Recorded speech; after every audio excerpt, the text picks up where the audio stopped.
The Ministry of Skill Development and Entrepreneurship (MSDE) successfully hosted the Northeast Skill Development and Entrepreneurship Conclave 2024 at the IIM Shillong on the 1st of October, marking a major step toward enhancing entrepreneurship and skill development in India's northeastern region. The event, with Minister of State for Skill Development and Entrepreneurship and Education Jayant Chaudhary as the chief guest, saw participation from key northeastern leaders, industry experts and academicians who discussed ways to strengthen regional cooperation and create new opportunities. The conclave focused on aligning state initiatives with the ministry's vision for building a robust entrepreneurship and skills ecosystem, particularly for the youth. Key discussions revolved around strategies to promote sustainable economic growth, including upgrading ITIs, securing strategic funding, and improving the selection process for instructors. There was also an emphasis on integrating traditional crafts like wood carving and bamboo work with current market demands. The event also announced plans to establish 30 entrepreneurship development centers or EDCs and 4 incubation centers ICs across the Northeast to foster innovation and entrepreneurship among the youth with the goal of creating 900 startups. Additionally, 600 mentors will be trained and higher educational institutions will receive necessary infrastructure support.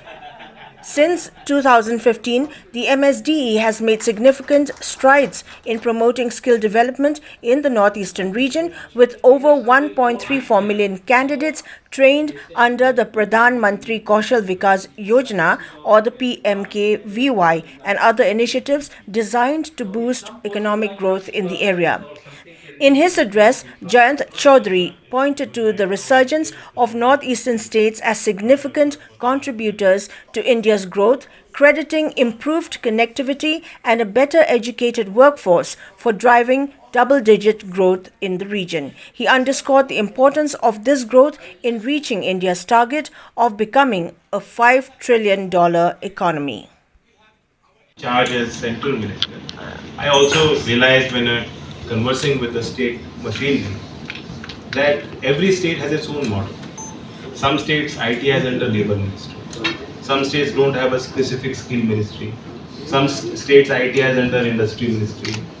Some components are still in higher education or education. So it is not streamlined. Even at the federal level, it has only been about 10 years that the ministry was formed. So we all need to really work together. And I've had concerns that I don't know when I come to the Northeast, because here, as we all know, that there are resource issues. There are problems with the geography and topography. And therefore I thought that the people I'm meeting and the ministers, because they're also shuffling so many important portfolio. Now someone has excise ministry and also they're handling skill development. Will they be giving time to skill development or are they just looking at excise? I'm very, very happy to say from the bureaucrats who come here, yes, some of them were simplistic. Some of them were ideas. And from the minister's engagement here, everyone in this room is of one mind that skilling is now the most important challenge that together collectively we have to solve. It cannot be a unitary approach. India can never succeed and move ahead with that kind of thinking. And if you look at the assertions of the Prime Minister at various stages, when he talks about competitive cooperative federalism, and there are institutional mechanisms at play, even if a very dominant central government comes in power, they can also not trample over the democratic institutions and the systems and the methodologies. So we are and will remain a strong federal structure. We are unified in purpose. Viksit Bharat by 2047 is clarity in thinking, strategic long-term thinking, which is not ever visible in the government of India. Because everyone sitting on the stage, they won an election and they're concerned about winning the next election. For the first time, collectively, with the government machinery here, with the bureaucrats, with the politicians, with people in government, we're sitting down and saying, what is India going to be like 25 years from now? And everywhere, at every stage, when the Prime Minister tries to make skilling aspirational, he is giving all of us power. So we are all of one mind. We will not follow one single approach. It will be a flexible approach. Honorable Minister, I was sitting with him, he said, Dukamji, he said, there's a history to that institution. ITIs are very important. And I say this, I've said this many times, they're like the thana of the police system. आदमी को शिकायत होगी वो सबसे पहले थाने पे जाए.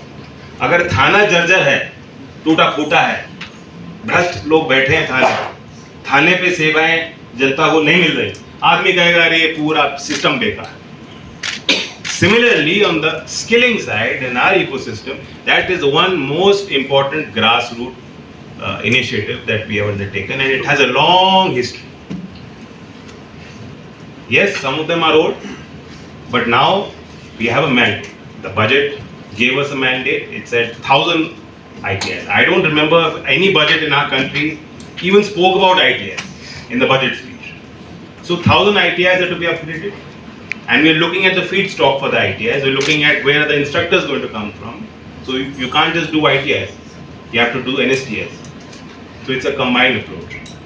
And the philosophy is that the states have to come on board. और सरकारी संपत्ति सरकार चलाएगी, नहीं आते हैं चले जाते हैं. But what is the right model where people in that system are also getting the benefit?